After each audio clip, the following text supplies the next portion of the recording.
hari ini kita akan melanjutkan materi tentang patuh terhadap norma. Jadi, norma adalah aturan yang menjadi petunjuk bagi setiap manusia untuk melakukan tindakan yang sebaiknya dilakukan dan tidak dilakukan oleh manusia kepada manusia lainnya. Jadi, kalau menurut KBBI, norma adalah aturan atau ketentuan yang mengikat warga kelompok dalam masyarakat, dipakai sebagai panduan, tatanan, dan pengendali tingkah laku yang sesuai dan berterima. Setiap warga masyarakat harus mentaati norma yang berlaku. Keberadaan norma menjadi suatu hal yang penting dalam kehidupan masyarakat. Tiap manusia perlu memiliki kesadaran akan keberadaan norma, karena dengan adanya norma, tiap manusia dapat dengan mudah memenuhi kebutuhan fisik dan kebutuhan non-fisiknya tanpa merugikan dan mengganggu kebutuhan orang lain. Jadi saya kemudian akan menjelaskan tentang macam-macam norma. Jadi di sini ada nggak yang tahu norma itu apa aja? Coba. Ya, Sabrina, coba dong. Sebutkan apa, ada norma agama, norma kesopanan, norma kesusilaan, dan norma hukum.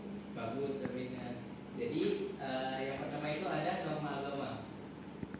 Norma agama adalah rangkaian kaidah dan petunjuk hidup yang harus diterima manusia, bersumber dari Tuhan Yang Maha Esa dan tertulis di dalam kitab suci masing-masing agama dan kepercayaan. Norma agama dipercaya oleh para pemeluk agama dan kepercayaan, memiliki nilai-nilai universal dan sebagai pedoman hidup ke jalan yang benar.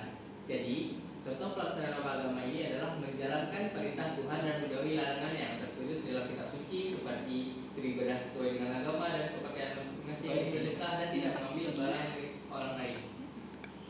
Kemudian nomor 2 adalah norma kesusilaan. Norma kesusilaan adalah aturan yang bersumber dari suara hati masing-masing orang yang dipercaya sebagai pedoman. Norma ini berhubungan langsung dengan kehidupan pribadi manusia sebagai makhluk individu, karena tidak hanya berkaitan secara lahiriah namun juga batiniah.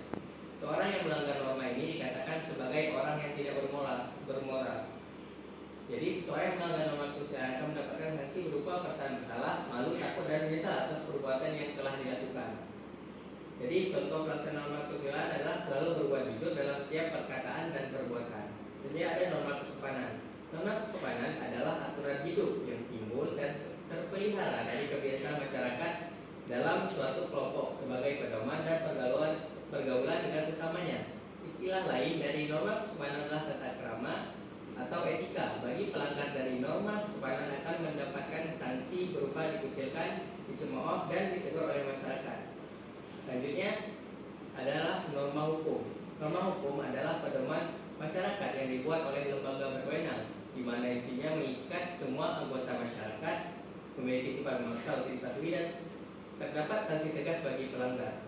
Norma hukum memiliki sanksi yang paling tegas dan memaksa di antara ketiga norma lainnya, karena sanksi norma hukum tertulis secara jelas di lingkungan masyarakat, bangsa, dan negara. Sanksi norma hukum dapat berupa hukuman pokok seperti kurungan, penjara, dan hukuman mati.